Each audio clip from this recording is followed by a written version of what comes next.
Hai, selamat datang di sebuah kanal yang biasa-biasa saja, yang digerakkan oleh orang biasa dan akan terus berjalan dengan mengutamakan film-film horor, misteri, dan juga thriller.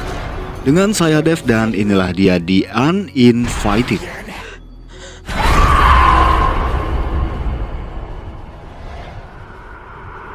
Film dibuka dengan Anna dan Matt yang sedang berduaan di acara perkumpulan yang tak jauh dari rumahnya.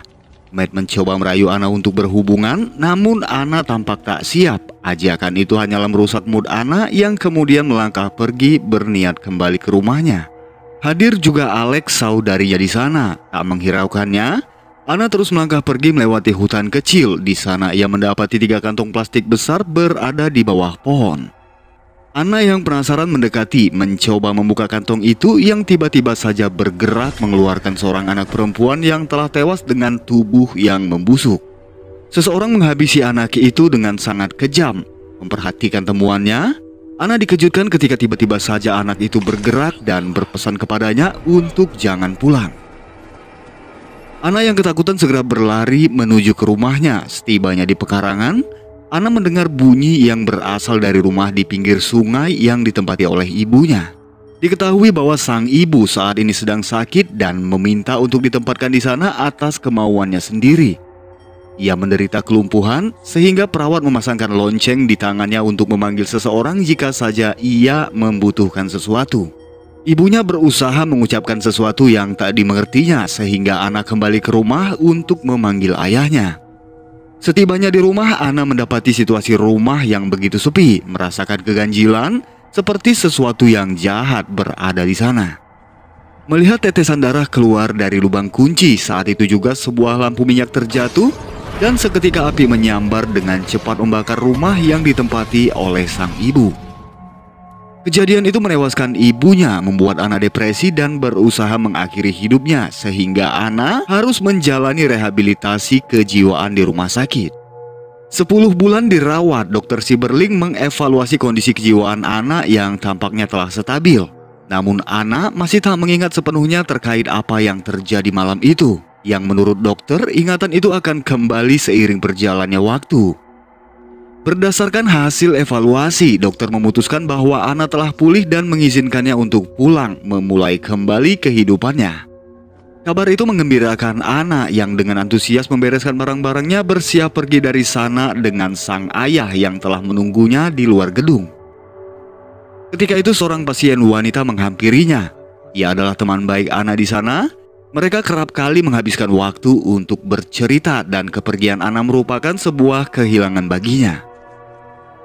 Keluar dari gedung, Anna segera menghampiri ayahnya, mengobati rindu yang selama ini tersimpan di hatinya.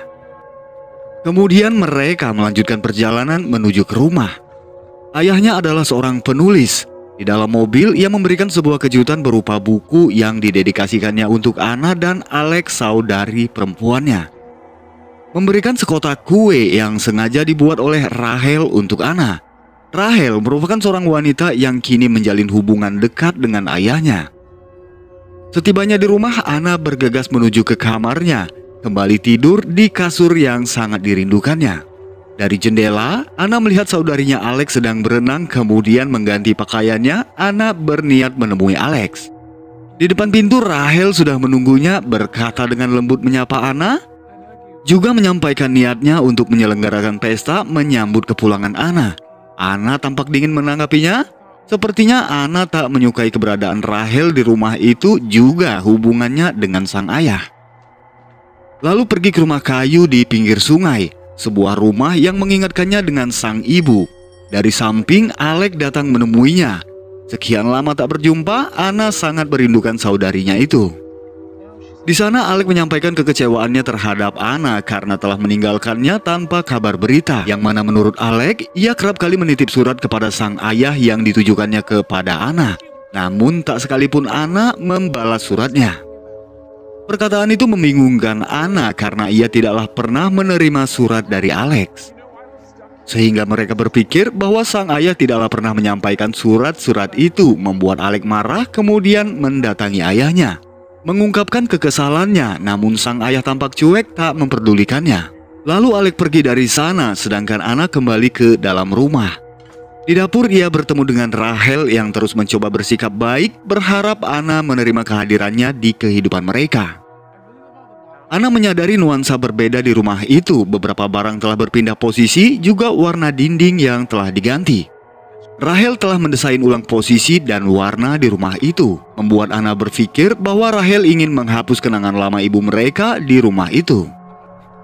Pergi ke loteng, Anna mendapati kembali papan tulis, juga menyimpan lonceng yang sebelumnya dipakai oleh ibu mereka. Mendapati foto keluarga, Anna mengingat ibunya, merindukan kembali sosok itu di kehidupannya. Di salah satu foto, Anna mendapati Rahel bersama mereka, sehingga diketahui bahwa Rahel sebenarnya adalah seorang perawat yang sebelumnya merawat ibu mereka. Dan kebencian itu didasari oleh sebuah kecurigaan atas keterlibatan Rahel atas hancurnya hubungan keluarga mereka, juga kebakaran yang menewaskan sang ibu.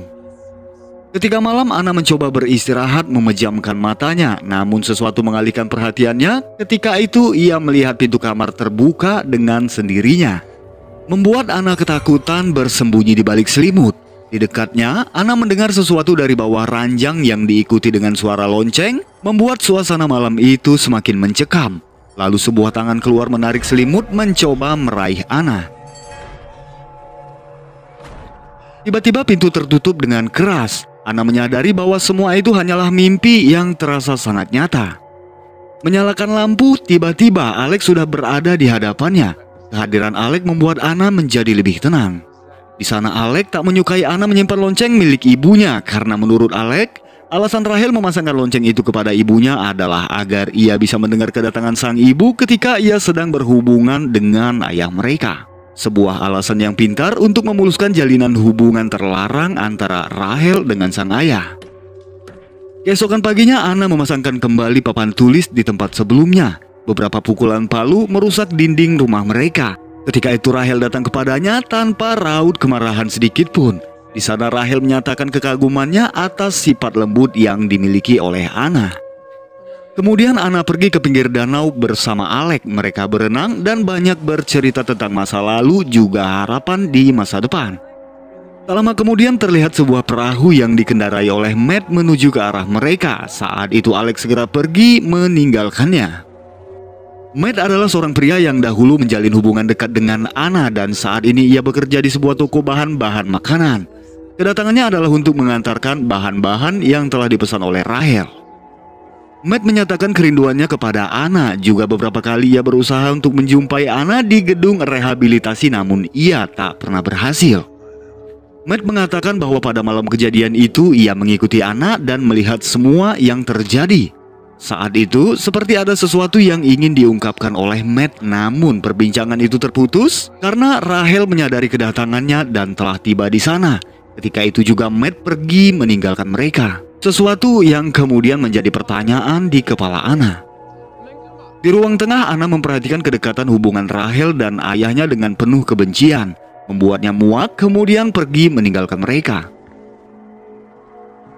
Mendatangi ruang kerja ayahnya, Anna mendapati sebuah bola kaca yang telah pecah. Sedikit mengembalikan ingatannya, lalu Anna pergi ke rumah ibunya. Di dalam rumah, Anna mendengar suara lonceng dan ketika itu juga dia melihat ibunya perlahan bangkit dan menuju ke arah jendela. Lalu menunjuk seseorang yang berada di luar jendela sebagai pembunuh, membuatnya sangat ketakutan, dan kemudian Alex tiba di sana menenangkan Anna. Anna menceritakan perihal penglihatannya dan melihat keluar jendela, Anna mendapati Rahel berada di sana. Sehingga Anna menyimpulkan bahwa ibunya berusaha mengungkapkan alasan tewasnya ia bukanlah karena kecelakaan, melainkan semua itu adalah dikarenakan Rahel yang memang berniat menghabisinya untuk menguasai harta keluarga mereka. Keesokan paginya mereka mulai menganalisa tentang bagaimana kebakaran itu bisa terjadi. Tak lama kemudian Rahel tiba di sana mengajak Anna pergi ke kota untuk berbelanja. Alex menyarankan Anna untuk ikut bersama Rahel demi bertemu dengan Matt untuk mencari informasi lebih lanjut, menyambung obrolan mereka yang sebelumnya terputus. Beristirahat di sebuah kafe, Rahel menceritakan perihal kalung yang ia pakai merupakan pemberian terindah yang didapatkannya dari seorang pasien. Di sana Ana melihat 3 orang anak berada di sana. Seorang anak perempuan yang sebelumnya dilihat oleh Ana di hari kejadian menatap tajam ke arahnya. Kemudian mereka melanjutkan berbelanja. Mendapati Matt yang sedang sibuk bekerja, bergegas Ana datang menemuinya di gudang dan menanyakan perihal yang dilihat Matt pada malam itu. Namun obrolan mereka terganggu oleh pemilik toko yang terus memanggil Matt, sehingga kemudian mereka membuat janji untuk bertemu di Batu Karang malam ini. Dan tak lama kemudian Rahel tiba di sana mengajak Ana untuk pergi, juga mengatakan bahwa Matt tidak perlu lagi mengantarkan bahan-bahan keperluan mereka, karena Rahel berniat untuk lebih sering ke kota untuk mengambil sendiri bahan-bahan keperluan mereka. Setibanya di rumah, Ana mendapati Alex sedang berada di kamar Rahel. Di sana mereka menemukan sekotak obat dan alat suntik miliknya, semakin menguatkan kecurigaan mereka terhadap Rahel. Ketika malam mereka menuju ke Batu Karang pinggir danau, tempat yang telah dijanjikan, menunggu kedatangan Matt. Sekian lama menunggu, Matt tak kunjung datang sehingga mereka memutuskan untuk kembali ke rumah. Malam itu Ana bermimpi melihat gadis perempuan sebelumnya, juga sedikit bayangan akan kejadian kebakaran. Ketika itu Matt datang kepadanya dengan kondisi basah masuk melalui jendela. Berbincang sejenak, Matt menyatakan ketakutannya, lalu Ana menenangkan Matt, namun kemudian terkejut ketika menyadari bahwa tulang punggungnya telah patah tak beraturan. Membuat Ana ketakutan, ditambah lagi ketika Matt mencengkram tangannya dengan sangat kuat. Matt tampak seperti seseorang yang membutuhkan pertolongan, namun Ana yang takut tak berani bertindak. Keluar dari kamarnya, Ana mendapati hari sudah pagi. Perlahan membuka pintu, Matt sudah tidak berada lagi di sana. Mendengar suara helikopter, Ana melihat keluar jendela dan mendapati petugas sedang mengevakuasi seorang pria yang telah tewas yang ternyata adalah Matt. Kejadian itu membuat mereka sangat syok, lalu petugas Emery datang menyampaikan duka citanya atas kepergian Matt. Kembali ke rumah, Ana mencoba menceritakan perihal kejadian itu kepada ayahnya, juga kecurigaannya atas keterlibatan Rahel. Namun terlihat Rahel yang tampak resah mencoba untuk mengganggu perbincangan itu. Di kamarnya, Ana tampak sangat terpukul dengan apa yang dialaminya. Bersama Alex, Ana menceritakan perihal kedatangan Matt tadi malam. Alex mencoba menenangkannya, mengatakan bahwa semua itu mungkin hanyalah mimpi atau halusinasi. Namun kemudian ia terdiam ketika Ana memperlihatkan bukti genggaman Alex yang membekas di tangannya. Tanda itu cukup untuk membuktikan bahwa semua yang terjadi adalah benar-benar nyata. Lalu mereka mulai mencari tahu tentang Rahel dengan menghubungi beberapa agen yang mempekerjakan perawat di kota itu. Namun semua dari mereka tak mengenali Rahel ataupun mengakuinya bekerja di agensi mereka. Sore itu Rahel mempersiapkan jamuan untuk para tamu undangan yang akan hadir dalam acara penyambutan Ana yang mereka buat. Lalu Ana menemuinya di kamar. Di sana Rahel memasangkan lipstik di bibir Ana, lalu menawarkan Ana untuk memakai kalung miliknya yang tampaknya terus mencuri perhatian Ana. Ana menolak kedekatan itu, lalu menyampaikan hasil penyelidikannya terhadap Rahel, juga kecurigaannya atas beberapa kejahatan yang telah dilakukannya. Kemudian keluar dari sana hendak menceritakan semua itu kepada ayahnya. Rahel hanya mengatakan bahwa itu tidak akan berhasil karena mereka telah membicarakan tentang tingkah laku Ana kepada Dr. Silberling yang mulai merasa bahwa melepaskan Ana dari panti rehabilitasi kejiwaan adalah sebuah kesalahan. Malam itu ayahnya meminta Ana untuk membantu Rahel yang tampak sibuk melayani para tamu undangan. Di dapur, ketika akan membuang sampah, Ana melihat pergerakan di kantong plastik membuatnya penasaran, lalu memeriksa isi di dalamnya. Ketika itu sebuah kaleng keluar dari dalamnya menggelinding ke bawah lemari. Ana mencoba meraihnya, namun di sana ia dikejutkan oleh sosok anak perempuan yang tiba-tiba saja keluar dari sana, membuatnya sangat ketakutan dan tanpa disadarinya Ana menjatuhkan daging yang diperuntukkan untuk para tamu undangan. Tak lama kemudian Rahel tiba di sana disusul oleh ayahnya. Tampak Rahel yang sedikit kesal melihat kekacauan itu. Lalu Alex tiba di sana untuk melindungi Ana. Seusai acara, Ana mendatangi ayahnya kembali menceritakan kecurigaan dan berusaha meyakinkan sang ayah bahwa Rahel sebenarnya adalah orang jahat dan dalang di balik kebakaran yang menewaskan ibu mereka. Namun ayahnya tampak tak mempercayai Ana. Bahkan terkesan membela Rahel dengan mengatakan bahwa semua yang dilakukan Rahel adalah untuk menyatukan dan membangun kembali keluarga mereka. Juga menyatakan niatnya untuk menikahi Rahel selepas kembalinya ia dari New York untuk meresmikan peluncuran buku. Keesokan paginya sang ayah pergi meninggalkannya bersama Rahel. Setelahnya Rahel meminta Anna bersiap untuk bersama pergi ke pemakaman Matt. Di pemakaman perhatiannya teralihkan oleh anak perempuan yang juga berada di sana. Lalu Anna mengikuti anak itu menuju ke sisi lain pemakaman dan kehilangan jejak di suatu tempat. Dalam pencariannya itu, Anna terperosok masuk ke sebuah makam rapuh yang setelah disadarinya adalah merupakan makam 3 anak bersaudara yang selama ini hadir di penglihatannya. Pulang ke rumahnya, Anna mencari tahu tentang Wright bersaudara yang ternyata mereka adalah korban dari pengasuh mereka sendiri yang bernama Mildred Kemp. Wright mempekerjakan Mildred Kemp setelah istrinya tewas dalam sebuah insiden kecelakaan, yang kemudian Mildred Kemp menghabisi anak-anaknya dengan sangat kejam yang didasari oleh ambisi untuk menguasai ayah dan harta keluarga Wright. Di sebuah foto menampilkan gambar ibu mereka yang menggunakan kalung mutiara seperti kalung yang saat ini dimiliki oleh Rahel. Sehingga secara logis mereka berpikir bahwa Rahel sebenarnya adalah Mildred Kemp. Lalu mereka berniat untuk mengambil kalung itu yang akan mereka gunakan sebagai barang bukti untuk menjerat Rahel. Namun pintu kamarnya terkunci sehingga Alex berinisiatif untuk masuk melalui jendela. Sembari menunggu, Anna menyimpan kunci mobil untuk bersiap pergi dari sana. Sekian lama menunggu, Alex tak kunjung kembali. Saat itu Anna melihat pintu kamar Rahel telah terbuka dan kalung itu tak ada lagi di tempat sebelumnya. Rahel muncul di belakangnya dengan kalung yang telah digenggamannya, memancing Anna untuk mengambil kalung itu. Lalu Rahel berusaha menyuntiknya. Anna melawannya dan berhasil pergi dengan membawa kalung itu. Rahel datang kepadanya, mengatakan bahwa ia tak ingin menyakiti Anna dan semua yang dilakukannya hanyalah untuk kebaikan Anna sendiri. Anna berlari ke kamar Alex dan mendapatinya di sana sudah dalam keadaan lemah karena menurutnya Alex telah disuntik terlebih dahulu oleh Rahel.